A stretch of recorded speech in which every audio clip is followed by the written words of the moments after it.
call you. You ain't call me. I put it on my life.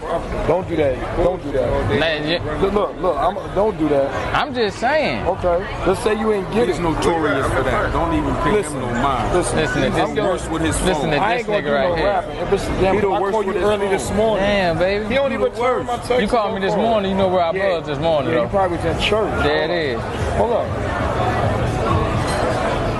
Just show him the evidence. Now I'm trying to find it. Hey, man, stay out of this third party.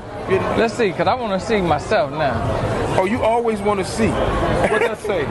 Yesterday. Yeah, it was 12 o'clock. Let me see the day, though. What do you mean? I mean, what time was it? Let me see the time. Yeah. 106. I was in church, man. Shit was off, yeah. Mike, what's up? You know when you're in church, you don't see missed calls when you get out. Nah, you got this. It was off. Yeah, you got to turn. What's good, y'all? What's the numbers TV? It's your boy Pole Row. Make sure you subscribe to the channel if you're not subscribed already, and like a video if you appreciate the content that Pole Row and What's the Numbers I provided. Today we back on the profile piece. This one is on Prime, aka Prime Time. In this video we're going to talk about his younger years growing up in Brooklyn, New York, where he learned the hustle that he would take on the road with him from an early age.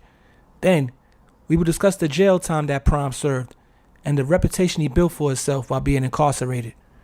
After that, we'll highlight his many relationships he had with well-known people in the music industry as well as the streets, before breaking down the situation surrounding Prime's unexpected death. Prime, real name Omar Mouchette, is from Brooklyn, New York. Growing up in the county of Kings would be eventful for Prime from a young age. He learned how to hustle, gamble, and conduct himself in the streets through some early life experiences, and before you know it, was ready to take his show on the road. He ventured out to hustle in different states as a way to make money. One of his stops was in North Carolina, which is where he caught his case that ended up sending him to the feds after another drug dealer tipped the feds off about the bus headed to Winston-Salem that Prime would be traveling on with some crack cocaine. When the feds boarded the bus while it was stopped in Greensboro, North Carolina, Prime got off the bus with a green bag. The agents found a blue bag on the bus that no one claimed, with 132 grams of crack cocaine in it.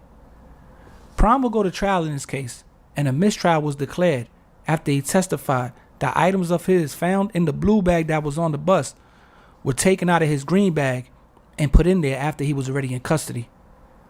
After the mistrial, Prime reached a deal and entered a plea of guilty to possession of crack cocaine with intent to distribute, and was sentenced to a term of 200 months in prison, although he thought he would get less time. He appealed some of the enhancements the government used during his sentencing hearing to get him the extra time, but the original 200-month sentence held up, and Prime now had 16 years to walk off in the feds. From there, the world tour the feds put you on took place as he began his bid.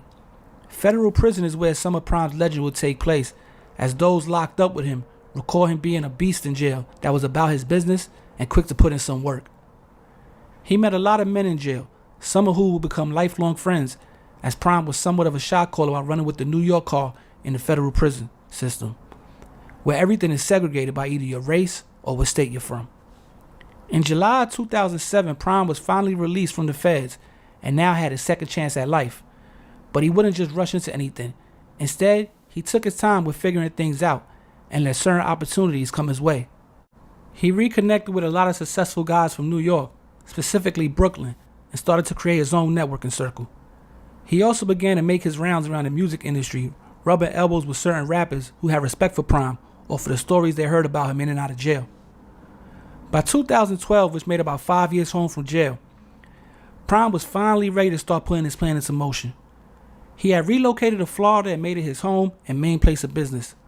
He started a company called Primetime Entertainment in May of 2012. Then, in February of 2013, Prime opened up a restaurant called Prince Jay's Soul Food, located in Miami, Florida. A bunch of celebrities like P. Diddy, Erica Mena, Chad Ochocinco, and the rapper Fabulous will all stop by the new restaurant to enjoy the food and ambiance. Prime named the restaurant after his son he had with a female named Alani. Alani and Prime were basically inseparable for years and had multiple kids together, as well as being business partners in Prince Jay's. As the years went by, Prime began to be more visible. Although he never had an Instagram of his own that was public to the world, he will always be seen in a pic or shouted out on a post by the who's who of the hip-hop industry, as well as respected OGs from every major city. The restaurant did okay for a while, but by 2015 it had closed for good, But that didn't stop Prime from doing his thing and getting to the bag. And he was still seen at all major events doing his thing with other get money dudes from New York. Prime, for the most part, continued his low-key lifestyle when it came to social media, but had built a strong bond with Ruggs, who came into the game with Fabulous Street Fam crew out of Brooklyn. Ruggs by this time had moved to Atlanta and started doing his thing in the party promotion business, and eventually was involved in opening up a few lounges and restaurants. Ruggs would post Prime the most on social media, as the two would party and travel together, wherever things were popping at. They made New York look good, even though both had relocated out of New York at the time. Rappers and athletes would frequently be seen with Ruggs and Prime while they were out on the scene. In January of 2019, Prime was out in Vegas partying at Club Dreas with Fabulous and some other friends, just enjoying life, when things took a turn for the worse when he returned to his hotel room and suffered a stroke related to a brain aneurysm. He was rushed to the hospital where he was in a coma for a couple days before passing away.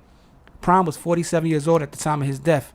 And just like that, the life of Omar Majette, aka Prime, aka Prime Time, was over. But not before leaving a lasting impression on those that knew him as a stand-up individual and someone who always made New York look good wherever he was at. But yo, it's What's the Numbers TV. This was a quick profile piece on Prime, aka Prime Time, a New York City legend straight out of Brooklyn that took his show on the road, you know what I'm saying, held it down in prison as a real man who stood on business. You know what I'm saying, so rest in peace to him. You know what I'm saying, shout out to everybody, all his peoples, you know what I'm saying. He had a lot of love out there. If you go check, you just type rest in peace Prime and Instagram or something, he got a lot of shout outs from people, a lot of heartfelt posts that you could tell a lot of people really messed with him. I just did this profile piece because, you know, What's the Numbers TV, we pride ourselves on being the only one with it with a lot of these stories. You know, there's about 20 people on YouTube that every channel done did a story on. But if you go through What's the Numbers TV, all our profile pieces, you're going to see about 20, 30 people that nobody got a story on or we was the first one with. So this right here is another one, you know what I'm saying, Prime, a.k.a. Prime Time. And I just wanted to do this profile piece, man. Shout out to the whole What's the Numbers TV community that messes with the channel. And so if you ain't subscribed yet, subscribe to the channel. Tell a friend to tell a friend. Poro, he back again with this content. You know how I do when I get in my bag. And we back in our bag. Shout out my co-host, Batty Bills, on the channel. Shout out Federal A. You understand what I'm saying? And I ain't going to ramble too long, man. Follow the Instagram. Any business, holla at Poro, What's the Numbers at yahoo.com. And I'll be back before you know, man. It's Poro, What's the Numbers TV. Peace.